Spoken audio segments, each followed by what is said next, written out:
Welcome everyone. This week we are super excited again for another webisode of the new Primetime. I'm Nikhil from Mediasmart, and before I start, I would like to thank AdTech for creating this opportunity today to discuss and engage upon a very interesting topic, the new Primetime. The pandemic has redefined our lives in so many ways, from creating content to consuming content. Needless to say, it has also revamped our television viewing patterns. The television landscape has changed so significantly that lines between prime time and non-prime time have really blurred. Over the past 20 months, the concept of prime time has undergone a drastic change, especially with the Indian audience. Before OTT platforms came into this picture, the prime time used to be for a few hours between 7 to 11 p.m. or probably 8 to 10 p.m. on weekends, but it has now taken a very new meaning. Since everyone is homebound and spending a considerable time looking for video entertainment options, traditional TV viewing habits have been replaced by newer consumption habits, either on the small screen or on the big screens. Now, the on-demand content is captivating good viewership throughout the day, which means anytime is the new prime time. With this, I would love to welcome our guest, Uma Talreja.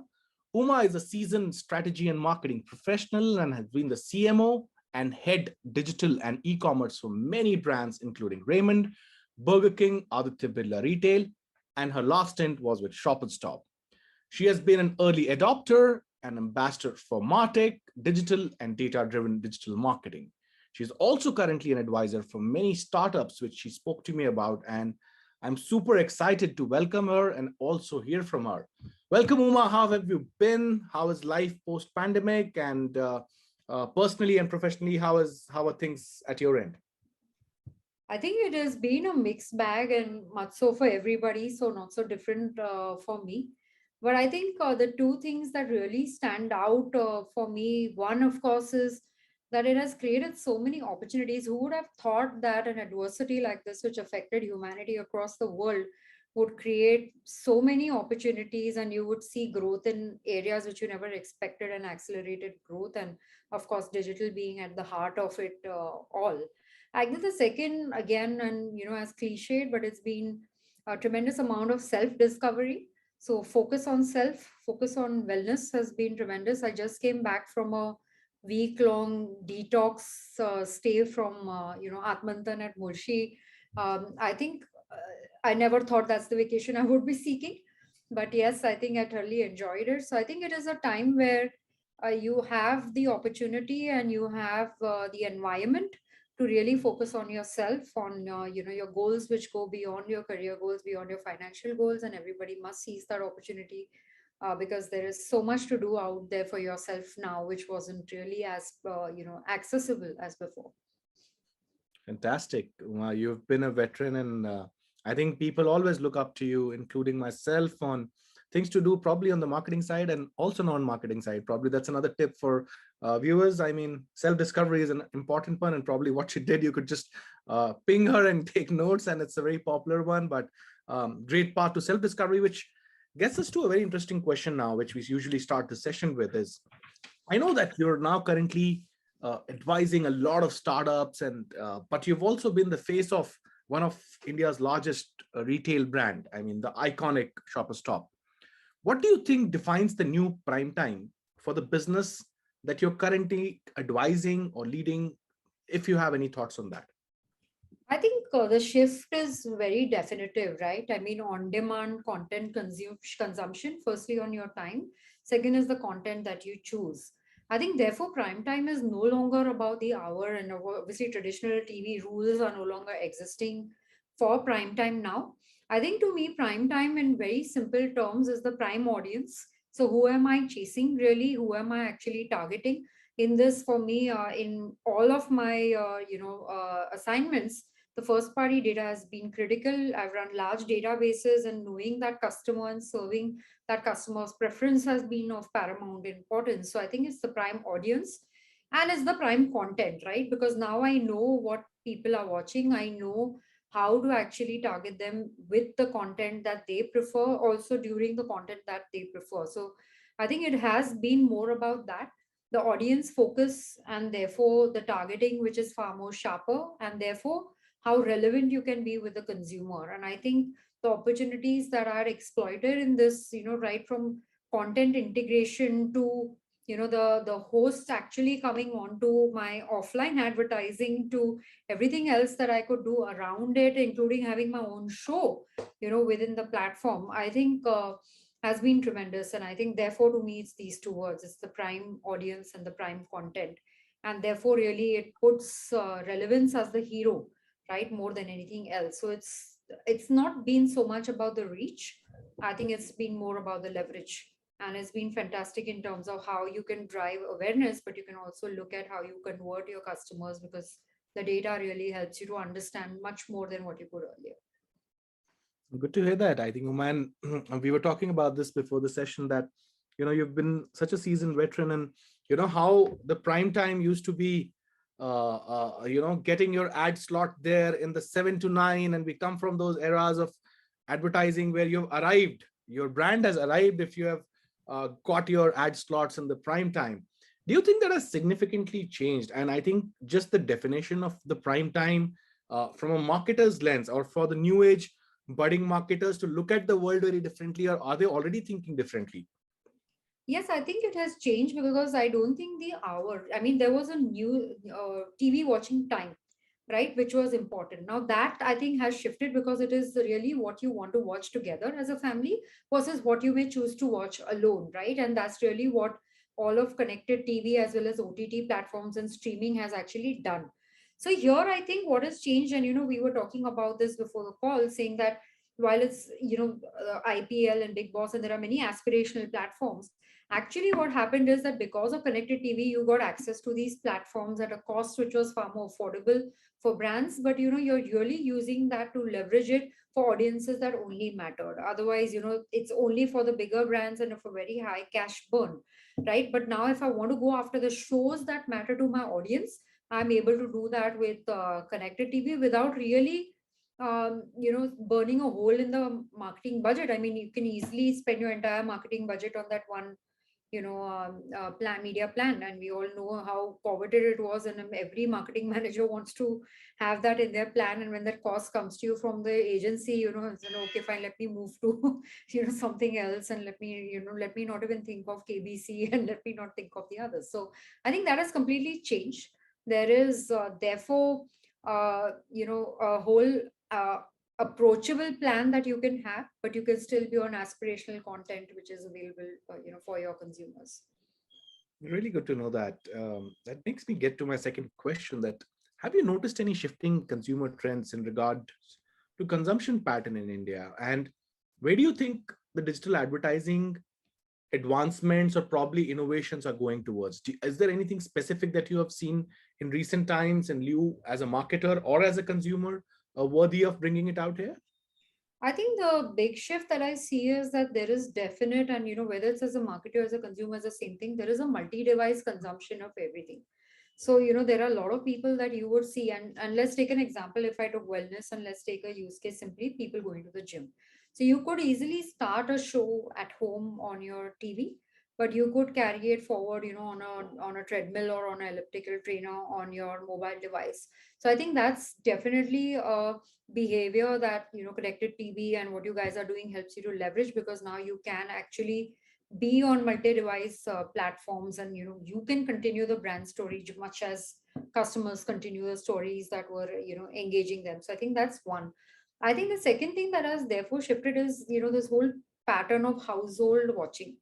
And yes, household watching may continue to exist in a country like India, because it has many other connotations, right? There's still dinner time television. Even if it moves to a connected TV platform, there will be moments like that which are important, right? But it always was about also hankering for the remote, because there's one television, who's going to watch that. So the individual consumption is a very big change, right, in Indian watching behavior, right, of content and of entertainment, news, everything. So I think that's the second shift that can really be leveraged. But more so, I think what is happening is when you look at activities that can bring people together, that have become very, very important, right? So suddenly community and social, etc., has become very important. And I feel that OTT and connected TV have the options. And in Shopper Stop, I always wish there was something that I could do where people could shop together because of connected TV, right? Right. And because you could not go to the malls, and then either whether it's couples or whether it's friends or whether it's families who do go, and going to a mall and going to a store was a big activity. Now you don't want to make that group, or you don't want to take your children along, and there are so many considerations that you have, and limitations before that. But if you could do that, and you could really be able to exchange those ideas and exchange, the opinions that you had on that shopping, and enjoy it together as an activity, much like gaming brought people together, I think connected TV would have that potential, in my mind. And the minute you connect that to smart home, and you connect that to so many other, activities that are there which can be connected, I think the potential is tremendous. I think it's fantastic. I think if you look at it, connected TV is still at the end of the day a TV. I mean, what happened during COVID, Uma, was that people had no resolute but to be in the four walls of their home. And thanks to the internet revolution in India, India has the cheapest data plan, probably top five at least countries across the world. And smart TVs are no longer a premium that some of us in different metropolitans or probably only having affordable LG, Samsungs to be bought. There are Chinese manufacturers who can produce televisions at 15,000 or lesser. You can buy it at a click of a button and install it at your home and within 2 days. So what started happening was, I mean, I have internet, I am at home. What can I do more with it, right? And which is what led to the birth and the drastic growth of connected TVs. And what happened suddenly was people who were on DTH, they realized, hey, so I want to watch IPL, but I mean, I want to watch it live. I'm doing it in mobile. Obviously, I can't go out, so I'm not mobile. So why should I spoil my experience on a small screen? How do I display my screen, or how can I see this? And obviously the Fire Sticks and the Amazon Fire Sticks and the Google Chromecast played a big role while mitigating this. And connected TVs is actually taking the same path that actually got TV to mobile, and then mobile to OTT. And now from OTT, people are saying, why do I even want to see it on my mobile? Why don't I watch Sacred Games or whichever Netflix series that I want to watch on the large screen? Because I can. And I think which is what has really made connected TVs like a buzzword. And in US, it is quite large, Uma. You know, the share of mobile impressions is equivalent to the share of connected TV impressions. It goes to 3/4 of all television households. The advertising has grown by 70% even during the COVID period. So I think it has been a real reckoning. And I think where advertising are finding their solace is, oh, finally I can put my ad on the large screen and I can track it. Oh, great. And you can tell me who all saw it. And I can do a frequency capping. I can control which house, where. And I think that's been a real relief, and I hope it continues to grow. I mean, that's my thought on it. I And think that, the potential is large, but there are, I could say, what do I really miss, right? So when I handle my e-commerce platform, what I miss was the clickability of being able to shop. And I'm sure that, there will be a technology which kind of helps you to solve that in the well, future. there already is now. So I think that's the beauty of connected TV, because when you put an ad on connected TV, you can actually code the connected TV ad. You can actually put a connected TV ad with QR codes. You can click an SMS and fire a thing. In fact, now we have a technology, at least in my organization, which is Mediasmart, is we have household sync, where you can actually sync the ads that are displayed on connected TV by identifying the IP of the household and make the user take an action. So while you enjoy great video completion rates on whichever platform, and OTTs are an execution medium to the CTV, it can be on live news, it can be on games. People play games on connected TV, and then you can allocate the IP address, retarget the users on the same households with the IP address, and actually make them perform an action. So what happens with CTV and household sync now is that you get a completion rate on the large screen, you give the beautiful ad experience on this HD smart TV, and then you follow it up with an ad, and you also get real-time consumer intent. In fact, for the longest time, we were all doing BLIs, right? I mean, that's the only metric of success. How we've all been there, Uma. I mean, we'll not challenge that. I mean, it's a 150 people respondents, which determines the success of the 10 million people who saw the ad. But I actually feel the household sync does a better job, because he saw your ad on the large screen, and then he sees your ad on the mobile screen. On the large screen, he doesn't have an action to perform, like you rightly pointed out. He cannot click, he cannot close, he cannot change. super important. What does he do with it? He has to see the ad. Now, when you retarget the ad on his mobile, suddenly you've shifted the power to him. He can close the ad. He can close the app. He can not even see your ad. And a very interesting example that we recently saw with an OEM was they had great completion rates on the connected TV, and we were very happy and applauding. Wow, we are a great platform. We ran the same ad on the retargeting, half an hour, 1 hour, 2 hours later, whenever the advertiser wanted. The completion rates swapped down to almost 55%, cause of great concern, obviously. But then when we started relooking at the data, we saw the CTRs were close to 2.5%, Wow. which basically meant that the user actually liked your ad. Don't get it wrong. He doesn't want to see your ad again on mobile. He wants to engage with the ad. They actually went on the website, great click-throughs, great website visits, actually purchasing the mobile, which is a phenomenal success. And I think when technologies start to marry this, it becomes a great marriage, actually. And we No, wish I think to do that for you at Shopper Stop, probably.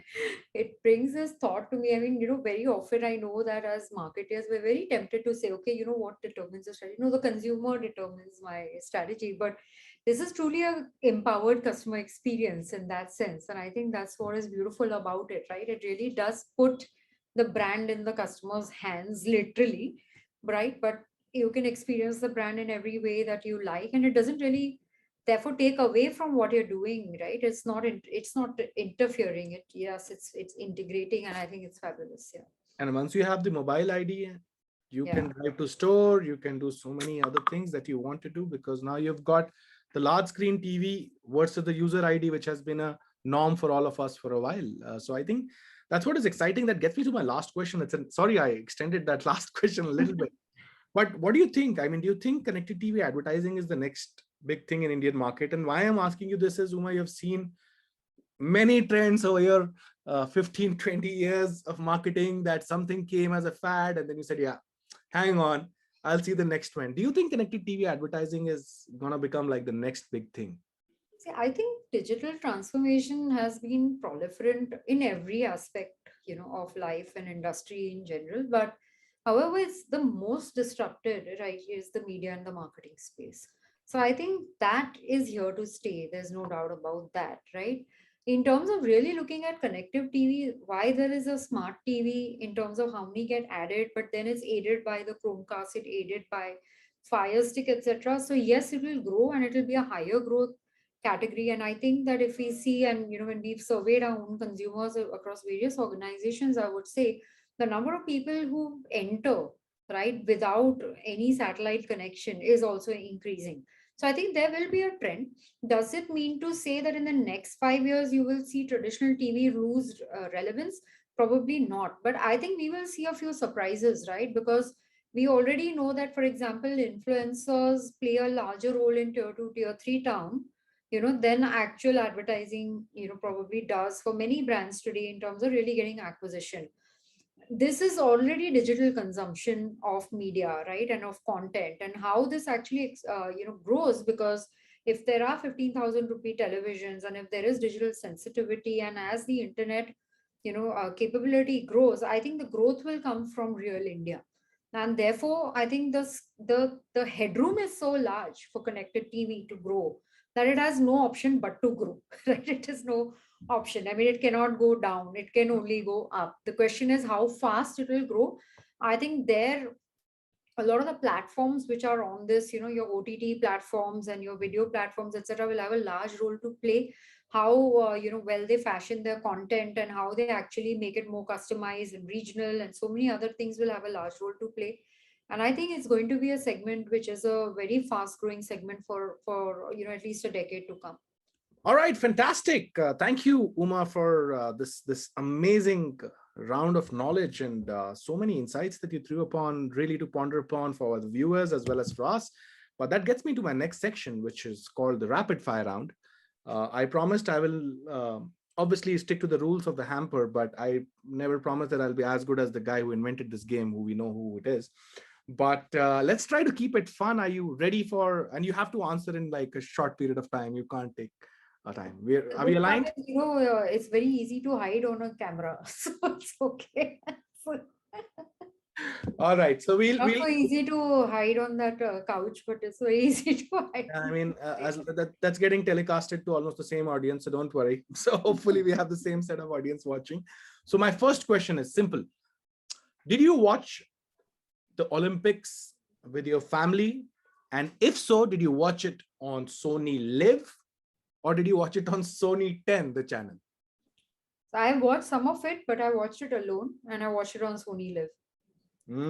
So you are an OTT person, not really the DTH person. Interesting. There is no, I mean, if I can add, though it's not, there's there's no DTH in my house. And, my parents live with me, both senior citizens above 70, and they don't have DTH either. Wow. Guys, I think this is probably the most revealing insight, which when this goes out, everybody's going to be talking about it, that a CTV user and the age group is, while you thought it was all Gen Z and millennials, clearly that's breaking the myth. We have a house help. She uses a phone and she's watching OTT as well as YouTube and videos all through the day while she's doing what she's supposed to do or cooking, etc. My dad and mom both, there's no DTH anymore. It's been years actually since they use a Fire Stick. Wow.